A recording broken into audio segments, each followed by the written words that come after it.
예수로 힘내십시다. 할렐루야. 다시 한번 인사하죠. 예수로 힘내십시다.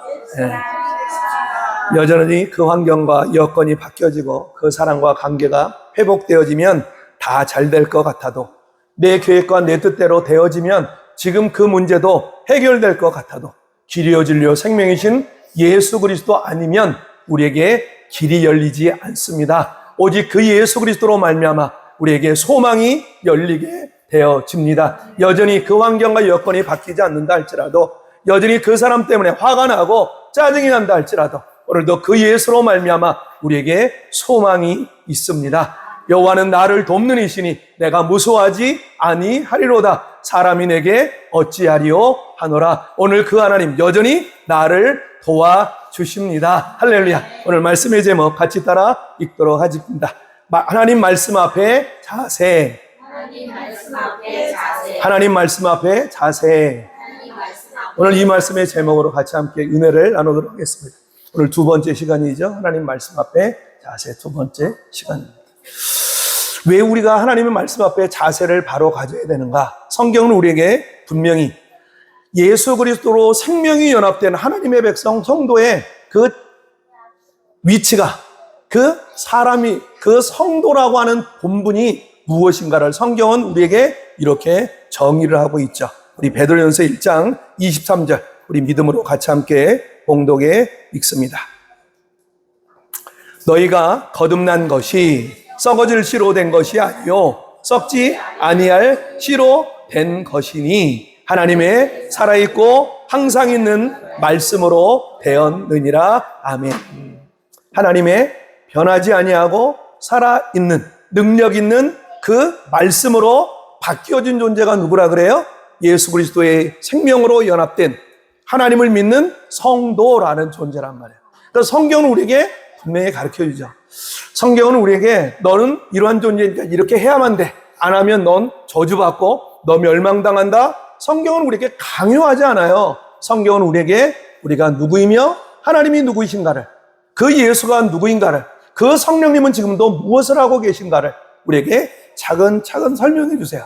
그래서 우리로 하여금 설득하시기도 하고, 때로는 우리에게 명령하시기도 하고, 때로는 우리에게 강제로 끌어가시기도 하고, 우리로 그 하나님의 말씀 앞에 우리가 어떤 존재인가를 차근차근 논리적으로 알려주고 계신단 말이에요. 그래서 오늘 그 성령님은 여전히 우리 안에 오셔서 그 말씀으로 변화된 성도라는 존재가 무엇을 쫓아가는 존재로요? 하나님의 말씀을 쫓아 하나님의 말씀을 순종하며 그 말씀을 따라가는 존재임을 우리에게 가르쳐 주시고 하나님의 말씀으로 자리로 우리를 이끌어가고 계신다는 사실입니다.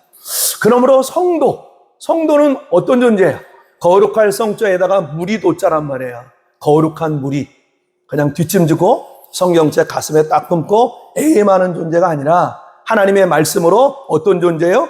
이 세상과는 구별된 존재다라는 거예요. 그러니까 거룩하다는 뜻에 두 가지 의미가 있다고 그랬죠. 첫 번째 의미가 뭐예요? 구별되다. 그렇죠? 하나님을 알지 못하는 이 세상, 여전히 세상 힘을 쫓아 적자생존, 약육강식의 힘을 쫓아 살아가는 이 세상과는 구별된 존재다라는 거예요. 무엇을 쫓아? 그 하나님께 예배하며 하나님을 경외하고 그 말씀을 순종하며 쫓아가는 그 말씀을 쫓아 살아가는 이 세상과는 구별된 존재다라는 것이죠. 그런데 때때로 하나님의 말씀으로 구별된 존재가 여전히 옛사람의 그 욕심을 쫓아 이 세상의 힘을 기웃기웃 할 때 그 성령님은 어떻게 해요? 우리의 구별되지 못한 것들을 잘라가시는 하나님이시다라다. 그래서 거룩하다는 의미에는 무슨 뜻이 있다고요? 자르다라는 의미가 있어요. 자르다는. 어서 와. 우리 수환이하고 우리 동주 어서 와라. 그래. 그래요. 그래. 그래서 하나님은 우리를 하나님의 말씀으로 구별된 존재로 우리를 만들어 가시는 하나님이시다. 그러니까 그 성령님은 우리에게 오셔서 은사나 주셔서 무엇을 나타내는 그러한 분이 아니라 우리로 하여금 그 하나님의 말씀을 통하여 우리를 어떤 존재인가, 그 말씀을 쫓아 이 세상과는 구별된 존재로 그 세상에서 버리지 못한 내 옛사람의 욕심과 고집을 잘 나가고 계시는 분이시다라는. 그래서 우리는 이 땅에서 광야 40년의 삶을 뭐 할 수밖에 없어요? 지나갈 수밖에 없는 거예요. 그러니까 성경은 우리에게 우리가 어떠한 존재로 하나님의 백성으로 든든한 거룩한 하나님의 백성으로 세워져서 그 예수 그리스도로 말미암아 예수 그리스도가 재림하시는 그날 우리에게 약속하신 그 새하늘과 새 땅에 들어가는 자리로 우리를 이끌어 가시는 하나님의 구원의 이야기를 창세기서부터 계시록까지 차근차근 우리에게 알려주고 계시는 거예요. 그러니까 그 구약의 모든 말씀도 지금 이 시간 누구에게 하시는 말씀이라고요? 나에게 주시는 말씀이다. 그래서 10월 첫째 주 우리 하나님 말씀의 제목이 무엇이에요? 하나님의 말씀을 기억하라. 하나님의 말씀을 기억하라.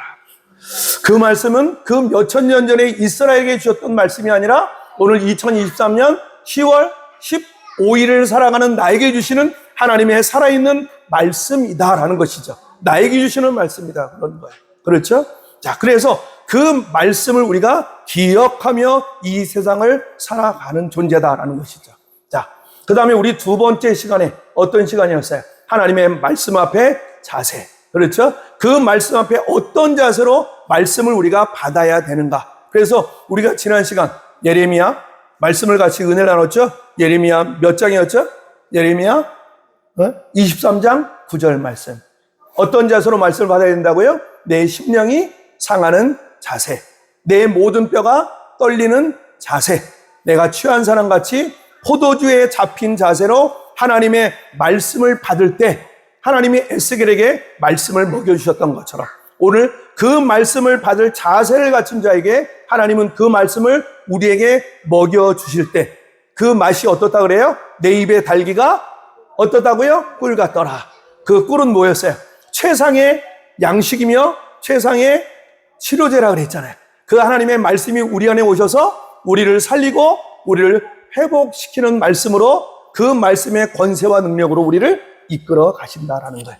그러니까 그 말씀을 어떻게 받느냐?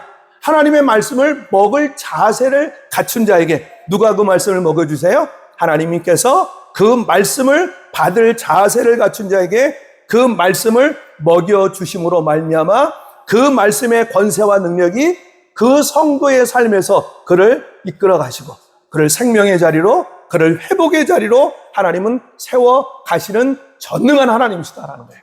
아시겠죠? 그래서 오늘 하나님의 말씀의 자세가 참으로 중요하다는 거예요. 예수님도 이 말씀의 자세에 대해서 씨 뿌리는 자의 비유로 우리에게 알려주고 계신다는 사실이죠. 그래서 오늘 본문의 말씀이 바로 그 씨 뿌리는 자의 비유의 말씀을 우리가 함께 읽었어요. 이 씨 뿌리는 자의 비유는 참으로 중요한 말씀이기 때문에 공관복음, 마태복음, 마가복음, 누가복음 이 세 복음서에 동일하게 나타나고 있어요. 그러니까 2번 이상 나타난다는 것은 증거되고 있다는 것은 뭐라는 거예요? 중요하다라는 거예요. 잊지 말아라는 거예요. 하나님의 말씀을 받는 자세, 우리의 마음의 자세가 중요하기 때문에 이 씨 뿌리는 자의 비유를 통하여 그 말씀을 깨달아 알아라 라고 우리에게 말씀해주고 있다는 사실이에요.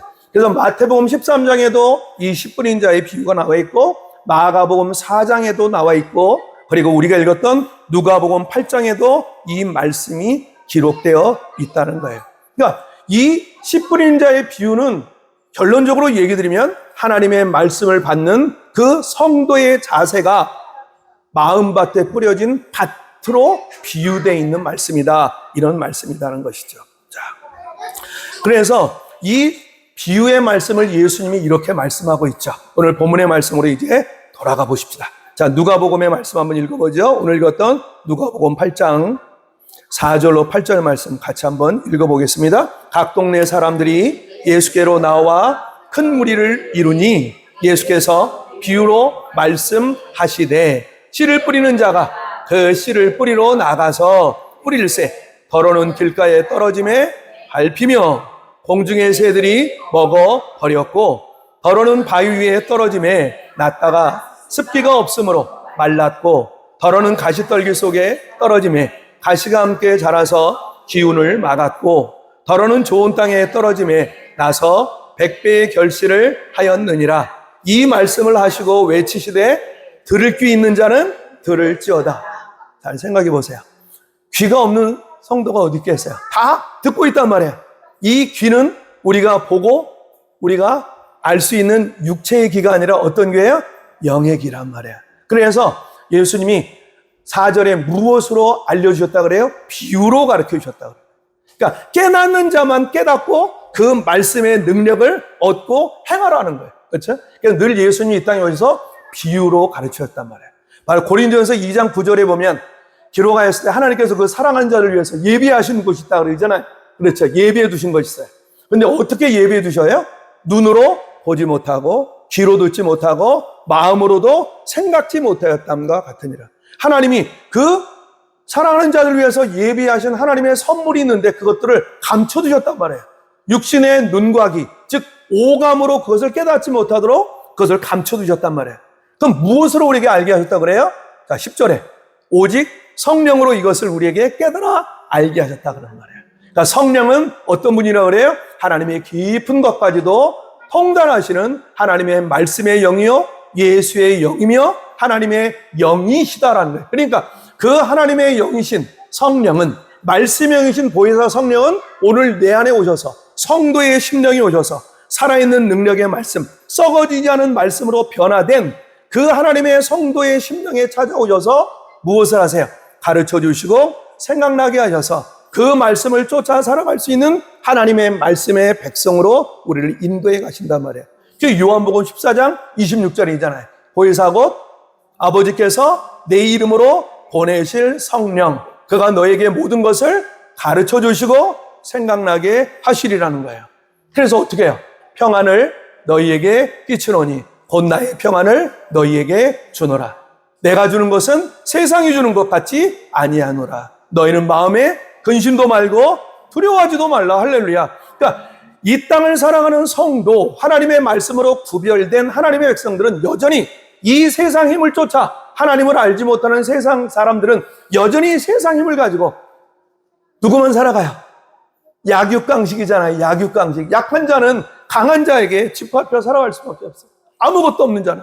그러나 하나님은 여전히 우리에게 찾아오셔서 그 약육강식, 적자생존의 세상 힘으로 살아갈 수밖에 없는 이 세상 속에서 하나님의 백성들이 하나님의 말씀의 권세와 능력으로 이 세상을 살아갈 수 있는 복된 백성을 우리에게 가르쳐 주시고 생각나게 하신단 말이에요. 그래서 하늘의 평안을 우리에게 누리게 하심으로 말미암아 그 하나님의 말씀을 쫓아 그 말씀을 행하여 나가는 하나님의 백성들을 통하여 그 하늘의 평안을 우리에게 부어주셔서 여전히 세상이 줄 수도 없고 흉내낼 수 없는 하늘의 평안을 가지고 이 세상을 어떻게 해요? 근심도 두려워하지도 아니하고 그 말씀의 약속의 복을 누려갈 수 있는 하나님의 말씀의 백성으로 우리를 인도해 가고 계신단 말이에요. 그러니까 이 땅을 살아가는 성도는 그 하나님의 말씀을 받는 자세가 바로 되어지면, 하나님의 말씀을 받을 수 있는 그 자세가 온전케 되어지면 그 말씀의 권세와 능력은 지금 이 시간에도 저와 여러분의 삶 속에서 나타나고 증거되고 선포되어진다는 것이에요. 할렐루야. 그렇죠? 그러니까 그 말씀을 내가 받으면 어떻게 받아요? 어떻게? 지식으로 머리로 받지 아니하고 그 말씀을 아멘하고 할렐루야하고 그 말씀을 받으면 그 말씀의 권세는 지금도 내 삶에서 나타나게 되어진다는 것이에요.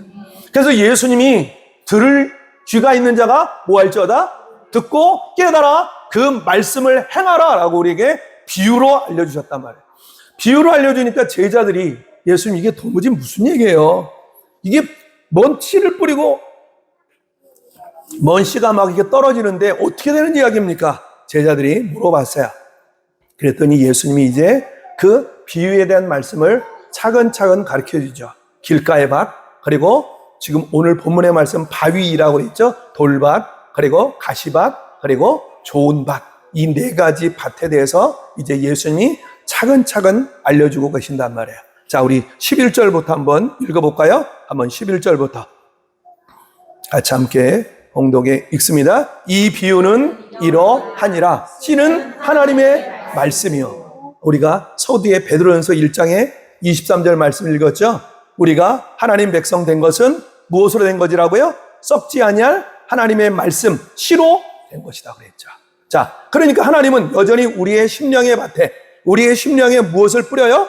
하나님의 말씀, 그 말씀의 씨를 우리에게 뿌리신단 말이에요. 말씀의 씨를 뿌리신다는 거죠. 자, 계속해서 한번 우리 읽어보죠. 같이 한번 읽어봐요. 길가에 있다는 것은 말씀을 들은 자니 이에 마귀가 와서 그들로 믿어 구원을 얻지 못하게 하라고 말씀을 어디에서요? 그 마음에서 빼앗는 것이다. 제가 기도할 때 그 기도를 한번 기억해 보세요.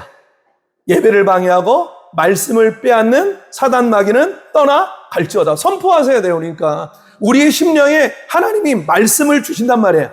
우리의 심령에 그 말씀을 그때마다 그 마태복음 10장 19절에 뭐라 그래요? 너희를 넘겨줄 때 어떻게 또는 무엇을 말할까?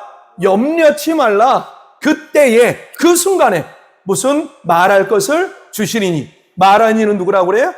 너희가 아니라 너희 안에 거하시는 아버지의 성령이시다 그러죠. 그러니까 그 성령은 순간순간 우리의 삶에 말씀을 가르쳐 주시고 생각나게 하신단 말이에요. 그래서 우리가 이 세상에서 누릴 수 없는 그 하늘의 평안과 기쁨을 누리도록 우리를 인도해 가신단 말이에요. 그런데 우리가 그 말씀을 받지 아니하니까, 말씀을 받을 자세가 되지 않으니까 그 말씀이 어떻게 되는 거예요? 허공에 떠나가 버리는 거예요. 그러니까 그 허공에 떠나가는 말씀은 사실 누구예요? 마귀가 빼앗아 간다는 거예요. 마귀가. 그러니까 그 말씀을 빼앗아 가니까 여전히 하나님의 말씀으로 이 세상을 살아갈 수 있는 하나님의 능력의 성도들이 여전히 세상을 바라보게 되는 거예요. 이게 없어서요. 저게 없어서요. 이 환경의 여건이 나를 도와주지 못해서 여전히 뭐 할 수밖에 없는 거예요. 이 세상 속에 하나님의 말씀을 잃어버린 채 여전히 그 사람을 바라보고 그 환경과 여건을 바라보고 땅을 치고 통곡하고 있단 말이에요. 성령은 그래서 우리의 연약함을 도우셔서 무엇하고 계실까요? 하나님의 말씀을 우리에게 가르쳐 주시고 생각나게 하신단 말이에요. 그래서 하나님의 뜻대로 우리를 위하여 간과해 주심으로 말미암아 그 하나님의 모든 성도들에게 하나님을 사랑하는 자, 곧 그 뜻대로 부르심을 입은 자들에게는 어떻게 해요? 모든 것이 합력하여 선이 되게 지금도 성령님은 우리를 도와가고 계십니다. 그러니까 여러분들이 여전히 보여지고 들려지고 느껴지는 오감을 통해 들어오는 것에 여러분 그것에 사로잡히면 안 돼요. 그때 무엇을 쫓아가야 돼요? 오늘 우리에게 말씀해 주시고 가르쳐 주시는 성령의 말씀을 우리가 쫓아가야 되는 것이에요. 자, 우리 한번 앞뒤좌우 한번 인사봐요. 복 있는 사람입니다. 복 있는 사람입니다. 그래서 우리는 복된 사람인가요? 복된 사람. 저 목사가 돈도 없는데, 나는 자랑할 것도 없는데, 나는 줄갑백도 없는데 뭐가 복이 있다고 그러나, 성경은 이 세상의 힘, 대표적인 돈을 가지고 힘 있다고 얘기하지 않아요. 복 있다고 그러지 않아요. 그 말씀을 쫓아가는 자, 그 말씀을 따라 그 말씀을 순종하며 그 하나님을 경외하는 자에게 하나님은 복이 있다 이렇게 말씀하고 있죠.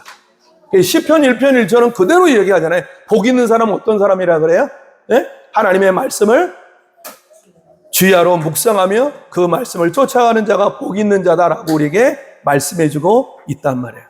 그러니까 이 사단 마귀는 여전히 우리에게 와서 그 하나님의 말씀을 뭐 하려고 그러는 거예요?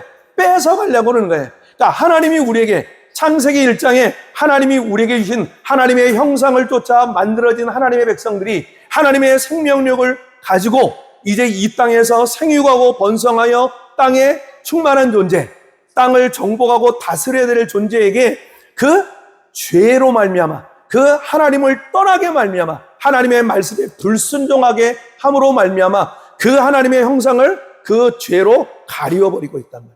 그래서 우리로 하여금 하나님의 약속의 복을 누릴 수 없게 하신다는 거예요.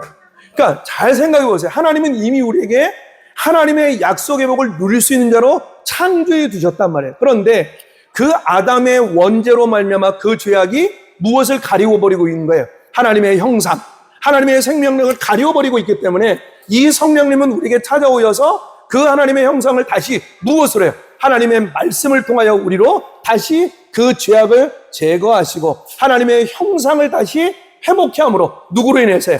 예수 그리스도의 십자가 보혈로 우리를 자꾸 회복케 하셔서 내가 누구인가를 자꾸 깨닫게 하시는 거예요. 그러니까 이제는 세상을 쫓아가는 자가 아니라 무엇을 쫓아요? 하나님의 말씀을 쫓아 성령의 인도함을 따라 그 보혈을, 예수 십자가 보혈을 뿌리고 바르고 덮고 쏟아붓고 이 세상 속에 담대하게 살아갈 수 있는 하나님의 백성으로 우리를 이끌어가고 계신단 말이에요. 그렇지만 여전히 이 사단 마귀는 여전히 우리의 육체의 소욕을 가지고 하나님의 말씀보다는 무엇을 돌아가도록 우리의 육체로 들어오는 오감을 통해 들어오는 그 육신의 욕심과 그 육체의 고집을 쫓아 살아가도록, 내가 옳다고 생각하는 생각과 판단을 쫓아 살아가도록 사단 마귀는 자꾸 우리를 뭐하다고 하는 거예요? 미혹하고 유혹해가고 있단 말이에요. 그럼에도 불구하고 그 성령은 여전히 우리에게 찾아와서 우리의 연약함을 뭐 하세요? 도와주고 계신단 말이에요. 무엇으로 해요? 하나님의 말씀을 우리에게 보내주시고 그 말씀을 생각나게 하셔서 그 말씀의 권세로 이 세상을 이기며 살아갈 수 있는 하나님의 말씀의 백성으로 우리를 이끌어가고 계신다는 사실이에요. 자, 예수님이 그래서 길가에 떨어진 씨가 바로 이렇다라고 말씀하죠. 바로 뭐라 그래요? 다시 한번 읽어봐요. 자, 12절 말씀 한번 읽어봐요. 길가에 있다는 것은 말씀을 들었단 말이에요. 말씀을 들은 자니 이에 마귀가 와서 그들로 믿어 구원을 얻지 못하게 하라고 무엇을요? 말씀을 어디에서요? 그 마음에서 빼앗는 것이다. 우리가 다음 주에 우리의 마음밭을 기경하라 말씀으로 이제 같이 은혜를 나누겠지만, 이 사단 마귀는 어쨌든 우리의 심령에서 무엇을 뺏어가요?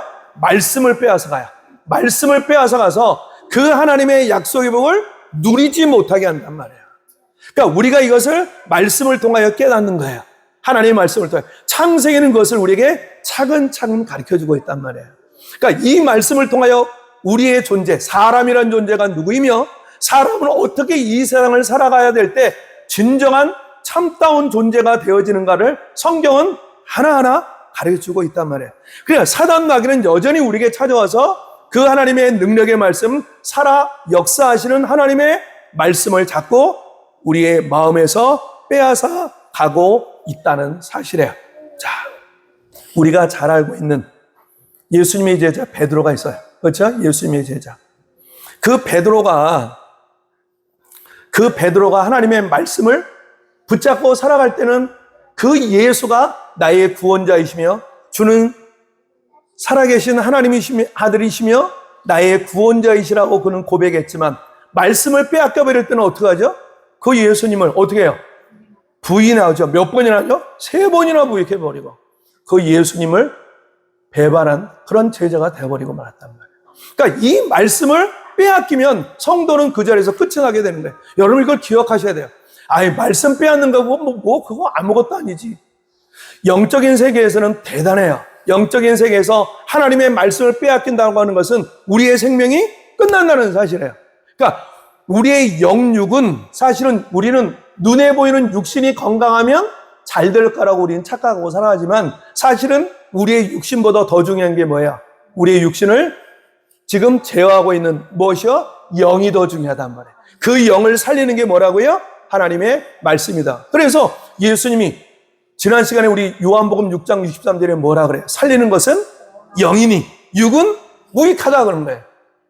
내가 너에게 이른 이 하나님의 말씀이 뭐라 그래요? 영이요 생명이다 라고 말씀합니다. 그러니까 사단 마귀는 어쨌든 우리에게 찾아와서 우리의 심령에 있는 그 하나님의 말씀을 빼앗아 간단 말이에요. 그러니까 길가에 떨어진 그 씨라고 하는 것은 바로 뭐예요? 하나님의 말씀에 관심이 없단 말이에요. 하나님의 말씀에 관심이 없고 오직 누구의 유익만을 살아가는 거예요? 나의 유익만을 살아가는 거예요. 나의 유익. 하나님의 말씀을 통하여 하나님의 약속의 그 복에는 상관이 없는 거예요. 하나님과는 상관이 없는 거예요. 오직 나의 유익만을 위해 나를 멋있게 포장하는 그저 하나의 도구와 수단으로 말씀을 그저 읽고 듣는 것이에요. 요즘 그런 성도들 너무 많아요. 하나님의 말씀으로 자기 시간을 포장하는 성도가 너무 많다고요. 하나님의 말씀은 우리를 살리고 회복시키는 능력의 말씀에도 불구하고 그 말씀을 나의 유익을 위해서, 나의 이미지를 위해서 나를 포장하는 포장지와 도구로 사용하시는 성도들이 정말 많아요.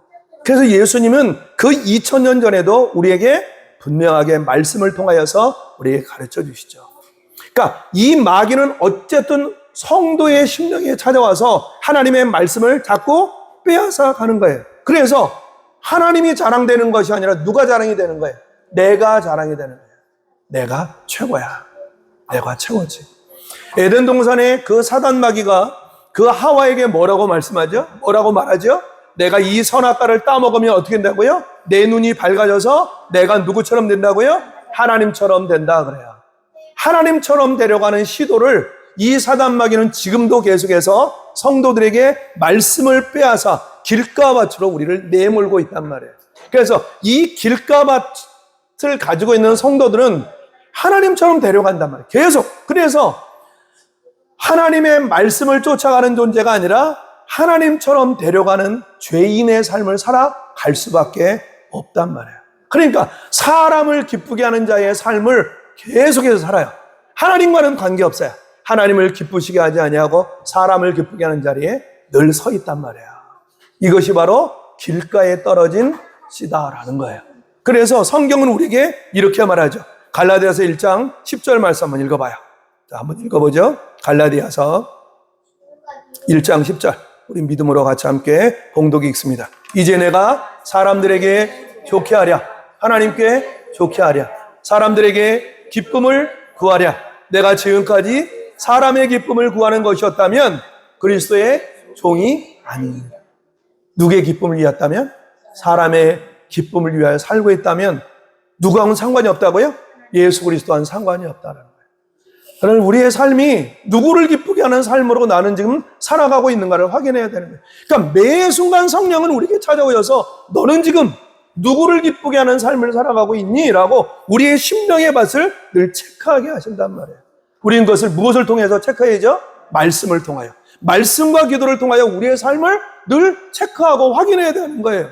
이 하나님의 말씀은요, 여러분들에게 나 예수 믿는 사람이요 자랑하려고 하는 하나의 악세사를 주는 게 아니에요. 이 말씀을 통하여 우리를 살리고 회복시키는 하나님의 말씀으로 우리에게 주셨단 말이에요. 이 말씀을 통하여 성도는 살기도 하고 죽기도 하고 그 말씀 때문에 멸망을 당하기도 되는 거예요. 그러니까 하나님은 이 말씀을 통하여 날마다 우리를 살리는 자로 우리를 이끌어가고 계시는 거예요. 여러분 기억하세요. 그러나 사단 마귀는 여전히 이 말씀을 통해서 우리를 어디 자리로? 멸망의 자리로 우리를 이끌어가게 하고 하나님보다는 사람을 기쁘게 하고 하나님보다는 나를 나타내는 삶으로 나를 자꾸 이끌어가서 말씀을 빼앗아 버리고 만다는 것이에요. 자, 두 번째는 무슨 밭이 나왔죠? 네? 바위 이 돌밭이잖아요. 우리 계속해서 오늘 누가복음 8장 계속해서 한번 읽어봐요. 그래요. 누가복음 8장으로 다시 한번 돌아가 봐요. 자, 누가복음 8장 우리 12절부터 다시 한번 읽어볼까요? 한번 읽어봅니다. 우리 12절 다시 13절이죠. 자, 13절 말씀 같이 읽어봐요. 바위 위에 있다는 것은 말씀을 들을 때에 기쁨으로 받으나. 기억하세요. 말씀을 들을 때 뭘로 받아요? 기쁨으로 받아요. 기쁨으로 받으나 뿌리가 없어 잠깐 있다가 시험을 받을 때에 배반하는 자일 수밖에 없다 그러죠. 자, 말씀을 받을 때 기쁨으로 받아요. 여러분 잘 기억하셔야 돼요. 하나님의 말씀은 자, 기쁨으로 받지만 사실 거기에 무엇이 없다고요? 뿌리가 없어서 무엇을 얻지 못해요? 결실을 얻지 못한단 말이에요. 뿌리가 없어서 믿다가 무엇을 해요? 배반의 자리로 갈 수밖에 없다라는 것입니다. 그렇죠? 자, 그러니까 하나님 말씀에 믿음이 없다라는 것이죠. 하나님 말씀에 믿음이 없다라는 거예요. 그러니까 이 바위 즉 마태복음과 마가복음에서는 돌밭이라고 나와 있죠. 이 돌밭에 뿌려진 말씀, 이 하나님의 말씀이 돌밭에 뿌려졌다고 하는 것은 그 말씀에 믿음이 없다라는 것입니다. 대표적인 사람이 누구였어요? 아까 제가 잠깐 말씀드렸죠? 예수님의 제자 베드로였단 말이에요. 자, 베드로가 오병이어의 역사를 일으키고 예수님이 이제 사람들이 막 화나요. 오병이어의 역사가 일어나니까 막 제자들이 막 이제 메시아가 나타났다 막 쫓아와요. 그러니까 예수님이 그들을 떠나서 황급히 이제 산으로 가시고 그리고 제자들을 어디로 가라 그래? 바다 건너 저 갈릴리 호수 건너편으로 가라고 배를 타고 빨리 가라고 그래요. 그렇죠? 그래서 예수님은 산으로 가시고 제자들을 배를 태워서 이제 갈릴리 바다 저편으로 보내게 됩니다. 자, 그런데 이제 어떤 일이 벌어졌는가 한번 보세요. 마태복음 14장의 말씀을 한번 읽어보죠. 마태복음 14장.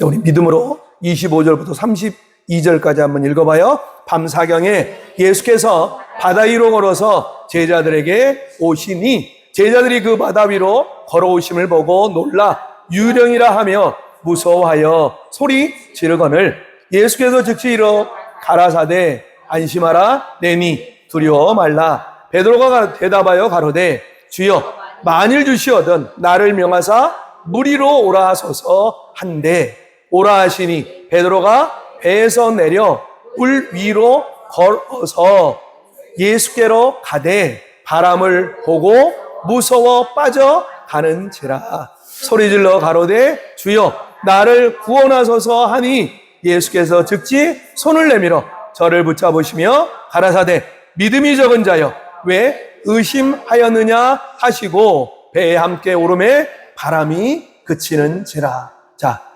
이 베드로가 대단한 일을 했어요. 그죠? 그 밤사경 지금 1시서부터 3시 사이 새벽 1시부터 3시니까 온 사방이 다 잠자는 시간이죠. 그때 예수님께서 지금 열심히 배를 타고 저 바다 건너편으로 가고 있는 그 제자들이 타고 있는 배 위로 예수님이 걸어오셨단 말이에요.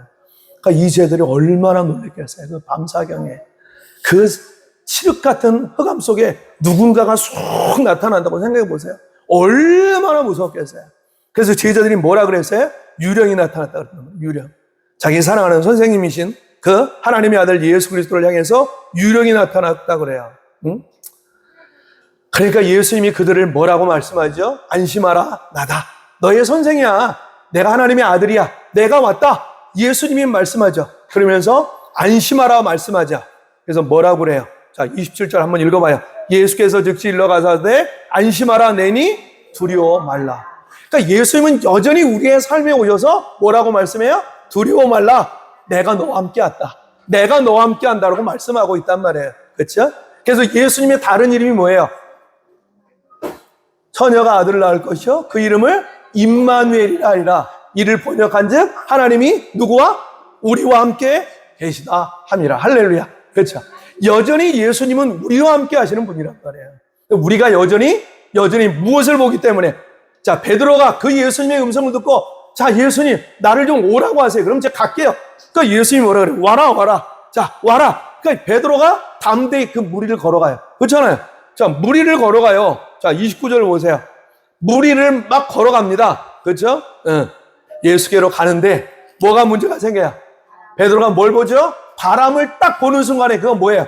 물에 빠져가게 되는 거예요. 여러분 기억하세요. 예수님은 우리와 늘 임마누엘 하시는 하나님의 아들이시란 말이에요. 지금 성령님은 여전히 예수의 영으로 우리의 연약함을 도우셔서 우리에게 늘 말씀해 주시고 깨닫게 하시고 그 순간순간 가운데 그 하나님의 놀라운 약속의 복을 누리게 하시는 하나님의 영이시지만 우리는 여전히 무엇을 보죠? 오감을 통해 들어오는 육신을 통해 들어오는 그 바람을 보고 뭐해? 여전히 두려워한단 말이에요. 그 순간에 어떻게 되죠? 어떻게 돼요? 무서워 빠져가게 된단 말이에요. 하나님의 말씀은 여전히 무엇으로 받아요? 기쁨으로 받았지만 그 말씀의 능력이 내 삶에서 나타나지 못하게 되는 거예요. 그러니까 여전히 육신의 오감을 통해 들어오는 그것을 보고 어떻게 해요? 그 환경과 여건 속으로 그 사람의 관계 속으로 나는 또 들어가게 되는 거예요. 말씀을 잃어버린 채. 그렇죠? 자, 이 베드로의 모습이 정확하게 우리에게 그 돌밭에 뿌려진 씨에 대해서 정확하게 알려주고 계신단 말이에요. 그렇죠? 자, 이제 세 번째가 어떤 밭이었어요? 응? 자, 그래. 누가복음 다시 가요. 누가복음 8장 이제 14절 말씀인가요?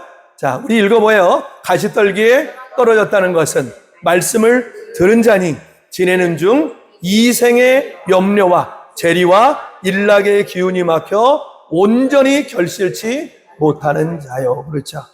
자, 저도 그런 것 같아요.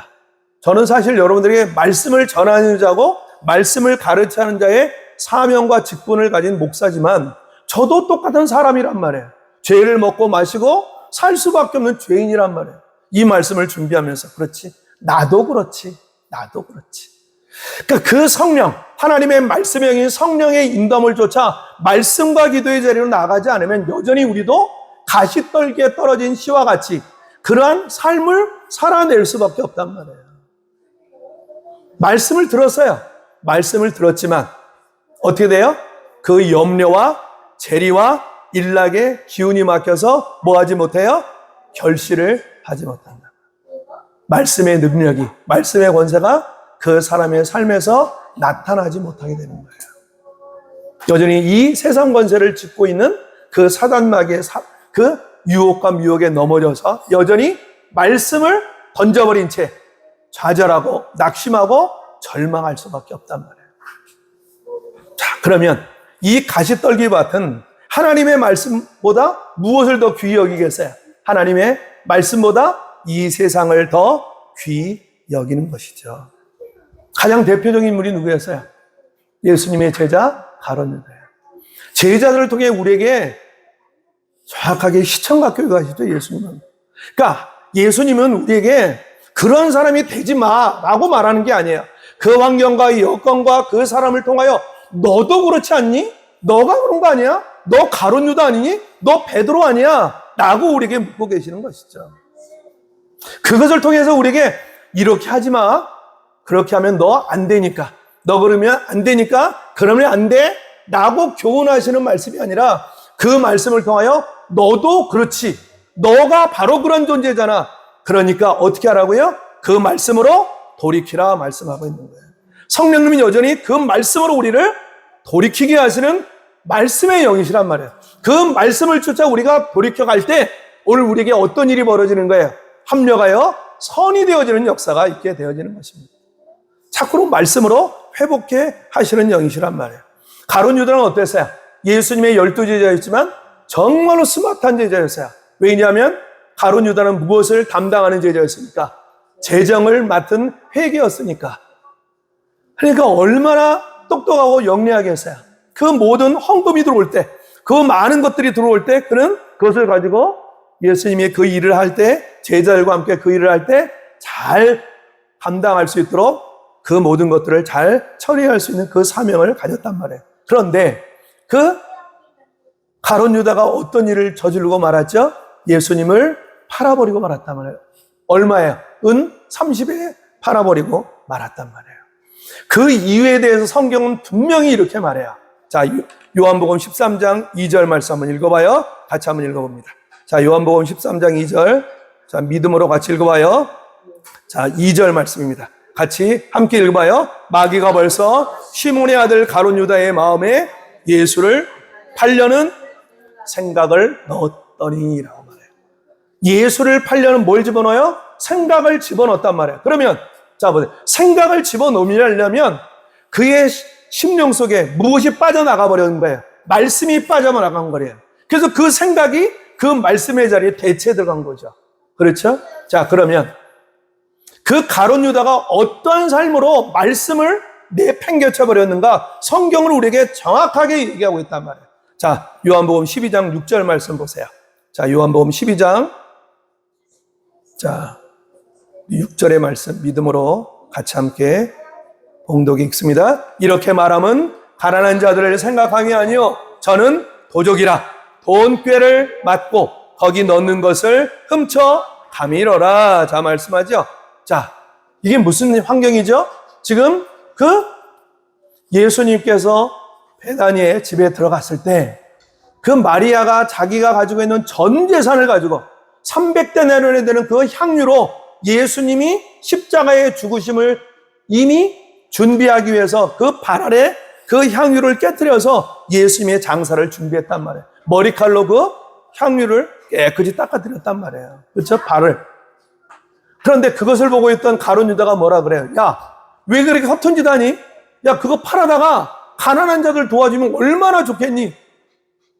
가룟 유다가 그 얘기를 했단 말이에요. 그런데 성경은 그것을 분명히 이렇게 얘기하고 있죠. 이렇게 말함은 가난한 자들을 생각함이 아니라 뭐라고요? 저는 뭐라고요?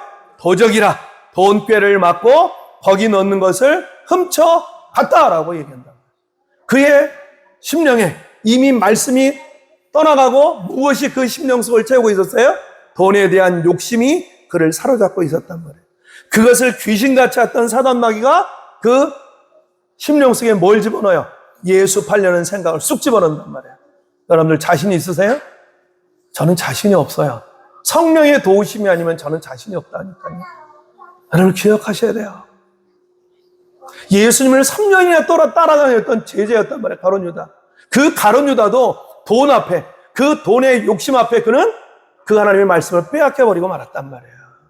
돈에 대한 욕심이 가득 채워질 때 사단 마귀는 귀신같이 알죠. 영적인 존재니까.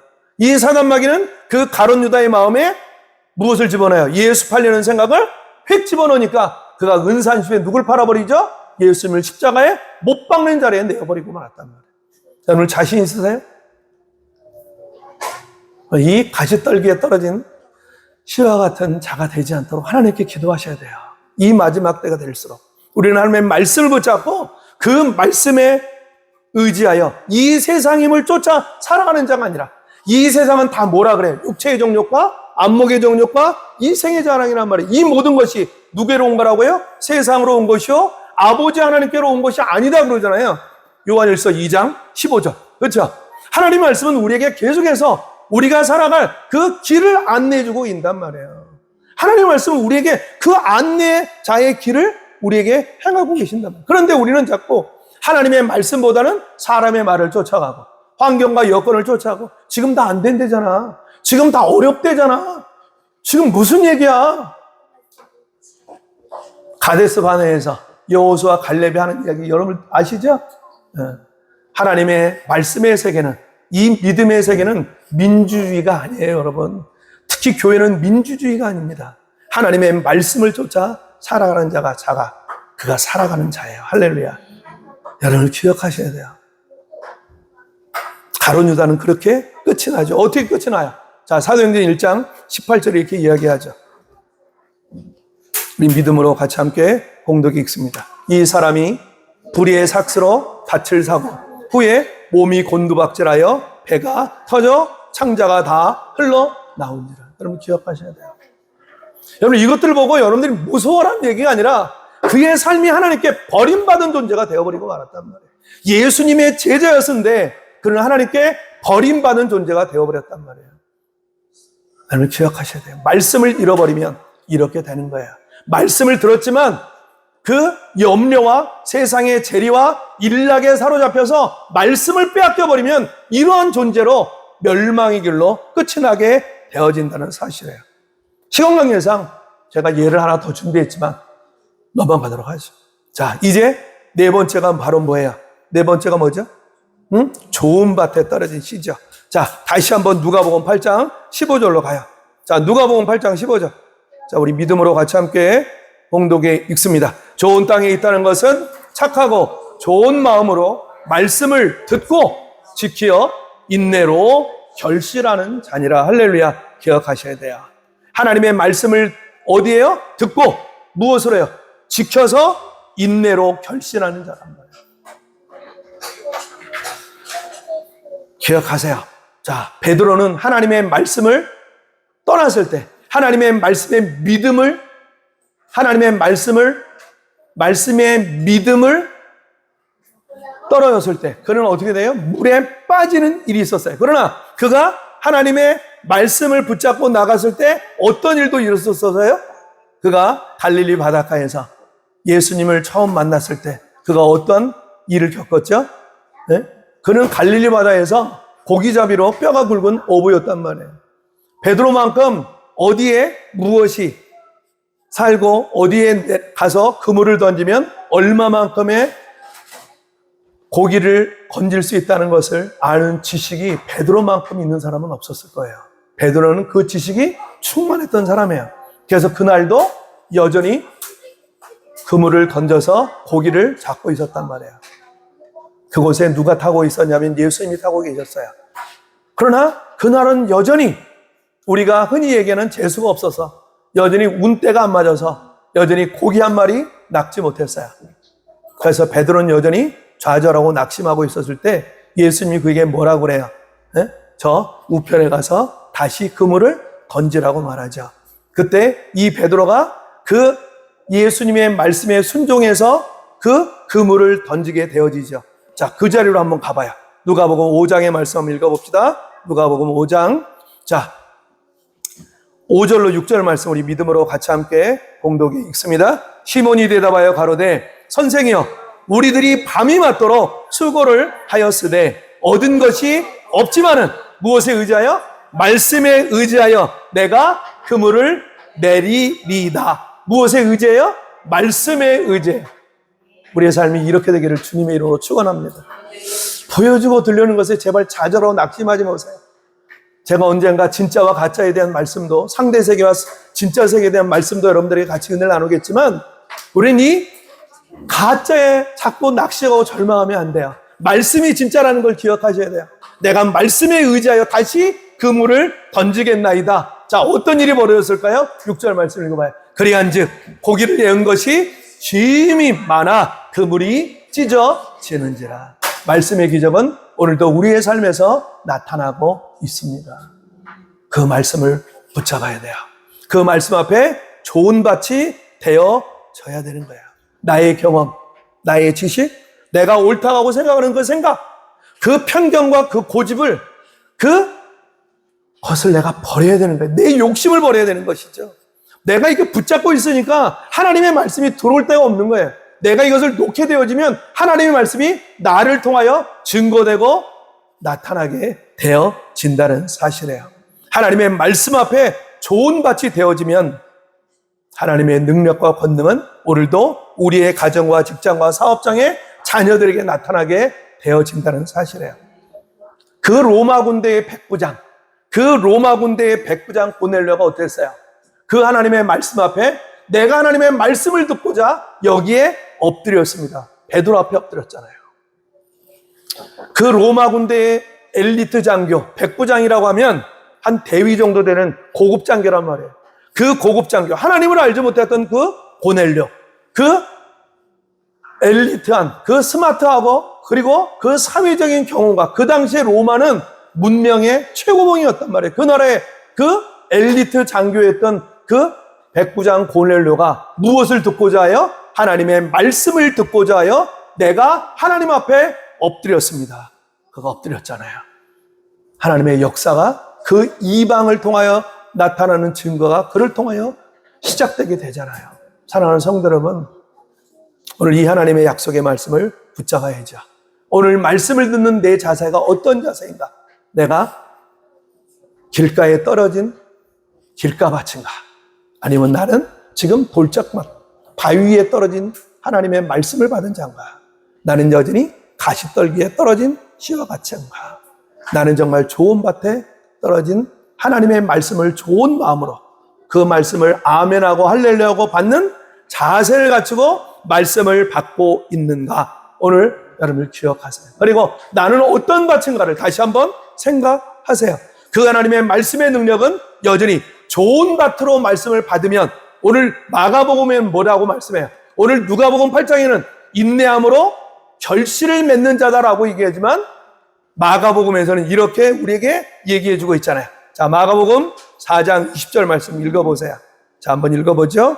우리 믿음으로 같이 함께 봉독해 읽습니다. 좋은 땅에 뿌리었다는 것은 곧 말씀을 듣고 어떻게 해요? 받아 30배와 60배와 100배의 결실을 하는 자니라. 할렐루야. 30배, 60배, 100배의 결실. 무엇을 통해서만 나타나요? 말씀을 듣고 그 말씀을 바른 자세로, 아멘으로, 할렐루야로 그 말씀을 받을 때 오늘 그 말씀의 능력은 우리의 가정과 우리의 직장과 우리의 사업장과 우리의 자녀와 이 나라 이 민족의 이 세계를 살려가는 몸된 주님의 몸된 교회를 통하여 나타나게 될 것이에요. 나를 하나님은 그 일에 사용하려고 하나님은 지금 기대하고 계신단 말이에요. 성령님 그래서 나를 그렇게 만들어가고 계신단 말이에요. 이 일에 여러분들 마음껏 하나님께 쓰임받고 그 사명 감당하셔서 하나님의 귀한 일에 마음껏 쓰임받는 복된 성도 되시길 주님의 이름으로